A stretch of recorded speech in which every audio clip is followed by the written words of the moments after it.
stardom this time, we pry into the pasts and presents of 5 very different megastars.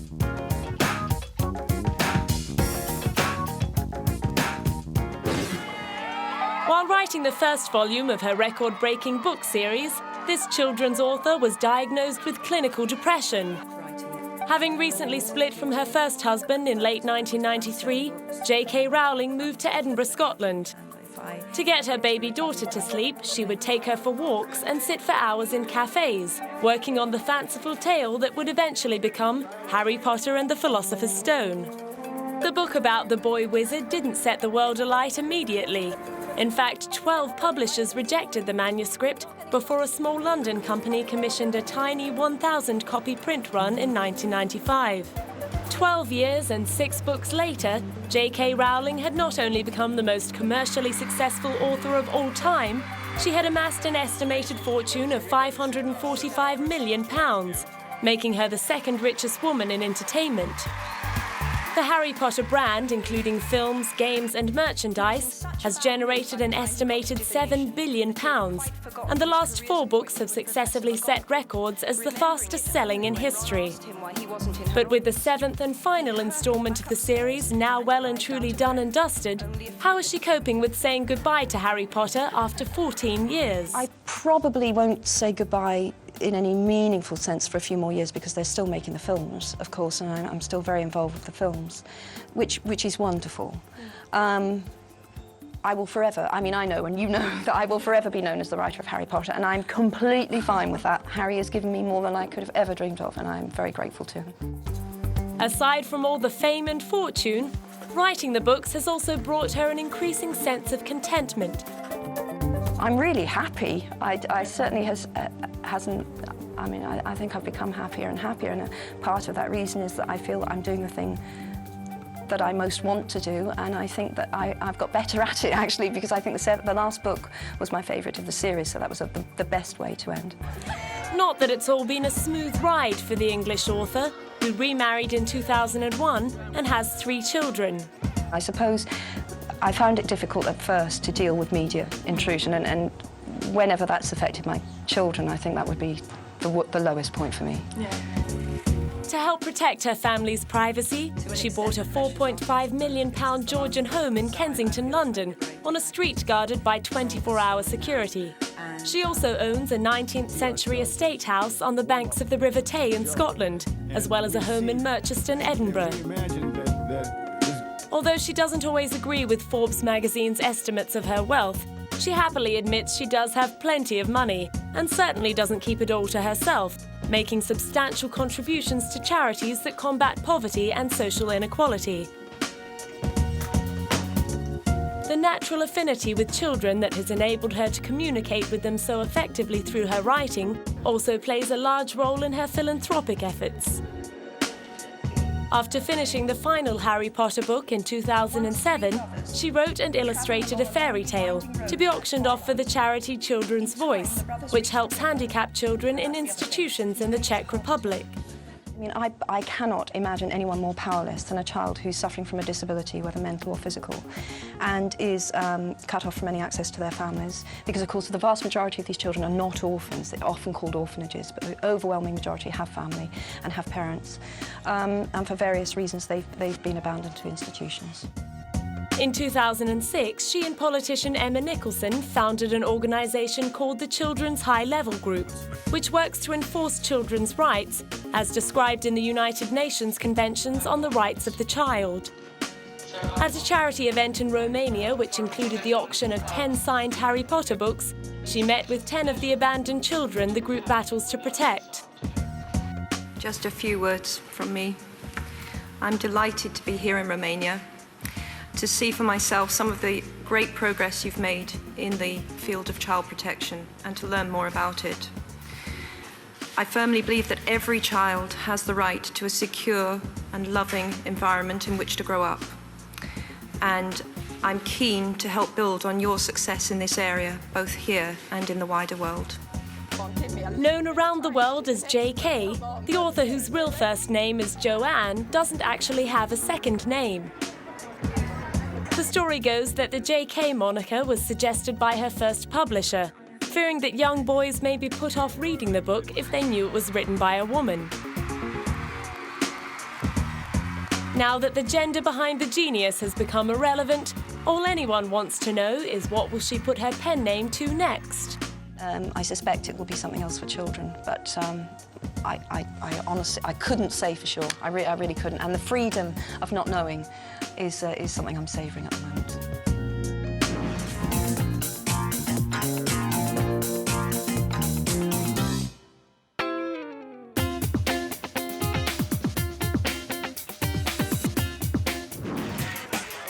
This Fresh Prince of Bel-Air is one of only 3 actors to have notched up 7 consecutive movies that have grossed more than $100 million worldwide. Keeping Will Smith company are Tom Hanks and his good buddy Tom Cruise, who regularly gives him acting and producing tips. You know, we just have very similar attitudes about just wanting other people to do well. You know, he is committed in the same way that I'm committed in just wanting the world to be better, wanting to help people that we can help. You know, even with this film, I Am Legend, he probably did 15 hours worth of notes with me on I Am Legend. Got his notes, went through it, read the script 3 or 4 times, you know, was screening it, all of that. So it's like, it would seem like he and I would be in competition, but that idea and that attitude is really rare for somebody to want you to win that's in that same field. The day after watching Will unveil his star on the Hollywood Walk of Fame, Tom turned up to the I Am Legend premiere. Yeah, man, we work together on things, you know, and listen, I don't know what to say. It's like, whatever I can do to help in any way, but he doesn't need any help. He's Will Smith. You know? Will you guys be together on the big screen? Beg your pardon? Will you be together on the big screen anytime soon? There you go. That's what we've been looking for. The high-profile pair were introduced by Will's wife, Jada, who worked with Tom on Collateral and knows all about life as the wife of a superstar, as does Tom's missus, Katie Holmes. Katie and I mean, she's like, you know, when it comes to like our personal worlds, you know, because there are not many women who are kind of married to the type of men that we're married to. You know what I mean? So for Katie and I, we're like really good kind of shoulders, you know, to kind of talk to and just kind of, you know, kind of throw some ideas around about how to manage all the things that we have to manage on a daily basis with the men that we have, and also having our own careers and our own lives and being mothers, you know what I mean? So we do it definitely on a whole personal girlfriend get down, you know what I mean? They do it on a business level. Like Tom, Will thrives on keeping his fingers in lots of pies. After making a name for himself as half of the hip-hop duo DJ Jazzy Jeff and the Fresh Prince in the late 80s, he signed on to play the title character in the 90s sitcom The Fresh Prince of Bel-Air. A successful solo music career followed that has netted him 2 platinum albums and multiple Grammy Awards, and offers to host a swag of charity concerts and music awards ceremonies. He even accepted an invitation to appear on the Indian version of Pop Idol and promised to remain sensitive to the country's cultural expectations. My first trip to India, so he came with me to make sure that I handle myself respectfully. On the big screen, his starring roles in box office blockbusters like Men in Black, Independence Day, Ali and Bad Boys have earned him a reputation as one of Hollywood's most bankable stars. By 2004, he was ready to juggle the roles of star and producer on the big-ticket sci-fi thriller I, Robot. Generally what I do is I'm the producer up until we start shooting, and then the day that we start shooting, I have to become the actor, because the creative process has to reign when we're actually on the set and shooting. I can't allow myself to be concerned about, oh, the sun is going down, we're not going to get the shot, all of that. As an actor, it has to be completely about creativity once we start shooting.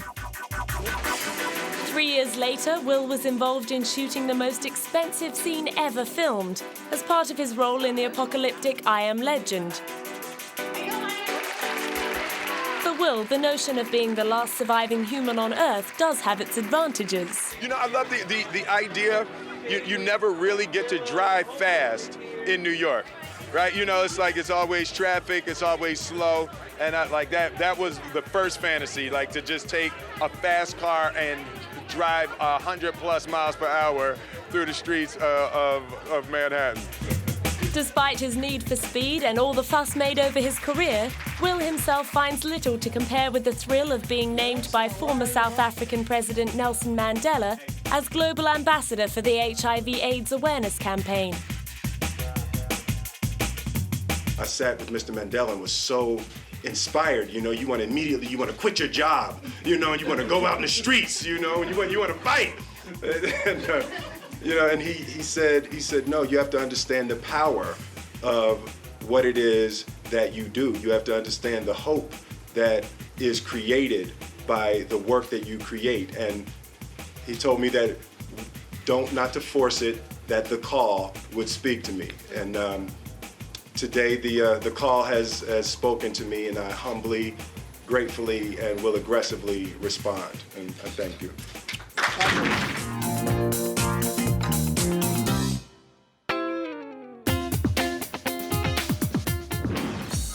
This Canadian singer first came to international attention when she won the 1988 Eurovision Song Contest. Already a star in the French-speaking world, it took Celine Dion another 2 years to master English and to begin her assault on the US charts. Her breakthrough came with the title track to Disney's 1991 animated feature Beauty and the Beast, and from there she's gone on to establish herself as one of pop music's most in-demand divas. She's constantly being compared to fellow belters Whitney Houston and Mariah Carey, but unlike those peers, she has managed to steer well clear of any scandal or intrigue. To date, the most shocking details about Celine Dion's life emerged in 1993. Upon the release of her album Colour My Love, she revealed that she was in love with her manager Renee Angelo, who was 26 years her senior. The couple married in a lavish ceremony the following year, and in 2000, Celine took a break from singing in order to start a family with Renee, who had recently been diagnosed with throat cancer. In 2001, after undergoing fertility treatment, she gave birth to their son, René Charles. Throughout her career, Celine's heavy French accent, sentimental singing style, and melodramatic facial expressions have been the target of frequent parody, which just seems to roll off the singer's back as she laughs all the way to the bank. All our friends in Las Vegas. Praised as one of the smartest business decisions in years by any recording artist, Celine signed a 3-year, 600-show contract to appear 5 nights a week at Caesars Palace in Las Vegas. She scored another coup in persuading Cirque du Soleil creator Franco Degoni to produce the show. Actually, I can explain a little bit what I'm just very thrilled. Despite the extravagant ticket price, the show was sold out almost every night of its record-breaking run, which was extended by more than a year. After a grueling 5 years, the show finally closed in December 2007. No, actually, it took a lot from me, the Vegas thing, but it gave me a lot of stability as well, and freedom and no pressure, like knowing what to do on stage every night, which is comfort zone in a way, stability of home, which was my priority. And the thing is, if I do stop after Vegas, it's going to be very difficult for me because it's already starting to be hard to say goodbye to that show and the cast and the crew and the people. 5 years of spending amazing moments together. During the day, Celine had been free to spend time with her young son and get stuck into other creative projects, such as a collaboration with children's photographer Anne Geddes. Miracle is a collection of love songs and lullabies, paired with images of newborn babies designed to honor the bond of love between a mother and baby. A privilege, an honor, a blessing. They're so powerful, so fragile, but so... It's like they know everything. When you take them in your arms, you're kind of intimidated by them. They can't even speak, they can't even talk, they can't even walk, they can't even grab you. But they know it all. Human beings. Working closely with babies naturally turned Celine to thoughts of having a second child. We do have an embryo waiting for us here in a clinic in a hospital in New York, which every time I come to New York, for me, it's like I relive the beginning of my son's life. And hopefully after Vegas, if it's given to us, for sure we'll give it another try.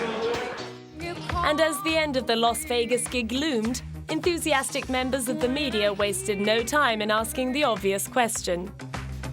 Baby. Well, I don't see myself going on tour all around the world and carry a baby, but some people do actually, and I have respect for that so much. But I'm a more kind of like one thing at a time, because when I sit on my eggs, and I just sit down and be pregnant, I want to be pregnant. Clearly, she wasn't planning to be sitting around on her eggs anytime soon. So what I'll do is I have this new record out, which I'm very proud of. I'm going on tour for a full year to kind of like see the world through the eyes of my son. My mom's coming too. She's 80 years old. We're going to see the world. Very excited. And then she'll sit down and enjoy life. Whether or not she has much of a chance to sit down on the year-long Taking Chances tour, which kicked off in South Africa, remains to be seen.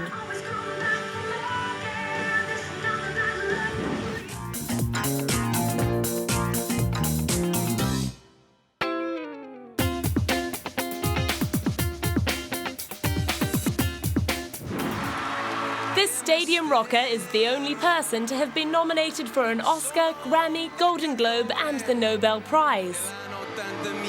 He's also a Knight of the British Empire. And on top of all that, Bono was voted one of the top 10 most generous celebrities in Hollywood by Forbes magazine in 2006. But then, according to CelebrityWonder.com, he does hold a minority share in the magazine. Not that anyone would question the philanthropic credentials of the singer, who has made as much of a name for himself as a humanitarian and activist as he has as frontman of Irish band U2. In fact, the two passions have gone hand in hand for Bono ever since 1979, when he tuned into the Secret Policeman's Ball, a charity event produced to raise money for Amnesty International. Using U2's headlining popularity throughout the 1980s to bring star power to cash and awareness-raising events like Live Aid and Amnesty's Conspiracy of Hope, he found his own humanitarian niche in 1999, when he began campaigning aggressively for third world debt relief and raising awareness of the AIDS pandemic in Africa. In 2002, he founded the multinational organization DATA, which stands for Debt, AIDS, Trade in Africa. And when it comes to making speeches, the man who was the first to use the F word on a Grammy Award telecast never pulls his punches. I feel a bit of a fraud. I feel like a bit of a loser here with the winners in the snow, because we're not winning in the war against AIDS, which is what we're here to talk about. We're losing it. Speaking at the World Economic Forum in the Swiss town of Davos, Bono poked fun at the gathered company of the world's political and business elite. So here we are, fat cats in the snow, and I say that as one. It is a great place to do business, and we have some business we want to talk to you about. He was there to launch the concept of Red in collaboration with American Express, where a consumer can use a special Red card to pay for products by venture partners, who donate a portion of their revenue to fight AIDS in Africa. A few months later, he was in London to promote another product in the Red range in collaboration with mobile phone giant Motorola, which pledged a 5% cut of revenue to the Global Fund from calls and text made from a specially launched handset. You just get your SIM card, you can stick it in the phone. You don't have to change your number, but you can change the world for somebody who really needs their world to be changed. I.e., if you have AIDS in Africa and you're dying right now, making a phone call can really help pay for those drugs. Okay. But perhaps the achievement that best demonstrated Bono's muscle as a political and social force to be reckoned with was his collaboration with Sir Bob Geldof. Rock's mightiest do-gooders teamed up to create Live 8 on the 2nd of July 2005. And in a staggering demonstration of strength and determination, the two crusaders pulled off their plan to precede the G8 conference and summit with 10 simultaneous concerts featuring more than 1,000 musicians and broadcast across 182 television networks across the world. 5 days later, the G8 leaders pledged to double the 2004 levels of aid to third world nations to $50 billion. A mountain has been climbed, and only to reveal higher peaks for sure on the other side of it.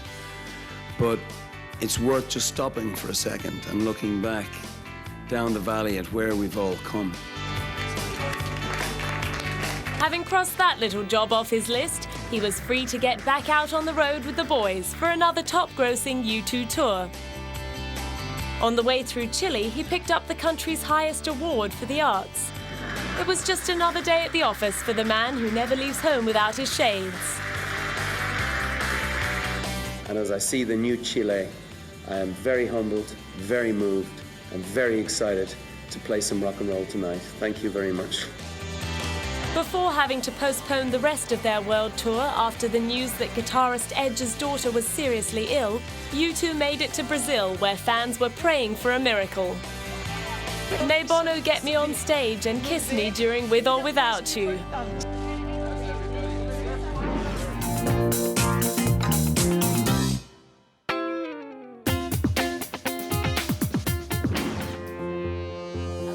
This pretty woman was allegedly dropped from Christian Dior's Hollywood wish list in 2006 because she wasn't famous enough. That's quite a turnaround of events for an actress who in 2003 commanded a salary of $25 million for her role as a feminist teacher in Mona Lisa Smile. That salary made Julia Roberts the highest-paid female film star of all time. But at the peak of her career, it also signaled her last hurrah as a leading actress, before becoming pregnant with twins Hazel Patricia and Phineas Walter. Since then, she and cameraman husband Danny Moder have been jealously guarding the privacy of their family, dividing their time between homes in New York, New Mexico, Malibu, and California.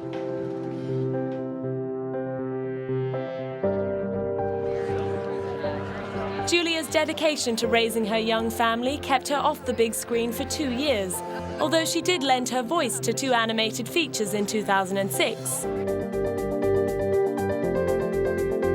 She also managed to get out of the house to make her theatrical debut in the Broadway play 3 Days of Rain.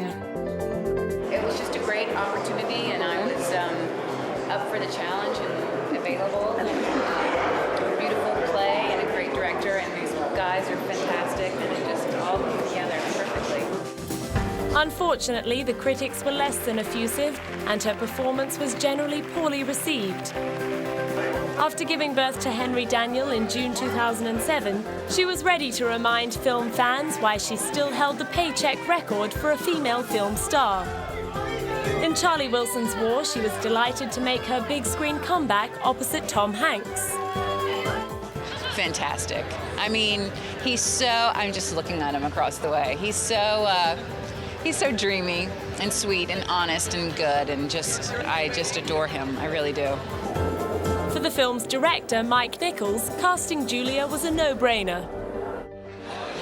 I have to have her in any picture whenever I can get her, because no one is more alive or beautiful and a better actress. You forget what a great actress she is because she's so wonderful to look at. But she's everything, and her biggest attribute, I think, is her intelligence. And at the 2007 Cinematheque Awards, it was clear that while the fickle world of fashion may have forgotten her, the film industry certainly hadn't. So to review... As she turned out to receive her Career Achievement Award, her colleagues were queuing up to heap on the praise. You just have to be down, Well, I tell you, the thing with Julia is what you think you see is what you get. And that's really what it comes to. It translates on the big screen. She's very vulnerable. She's very open in every moment. Whatever you throw at her, she's gonna bounce back. Pretty Woman director Gary Marshall reflected on her performance in the film that made her a household name back in 1991. At first, we hoped she worked out, but After a few weeks, with Richard Gere and the crew and everybody knew it was going to be special. When everybody comes to your dailies, you know you got a special girl. For the special girl herself, it was just an excuse to frock up and catch up with old friends. Just a great night out with a lot of really nice people all dressed up and fantastic.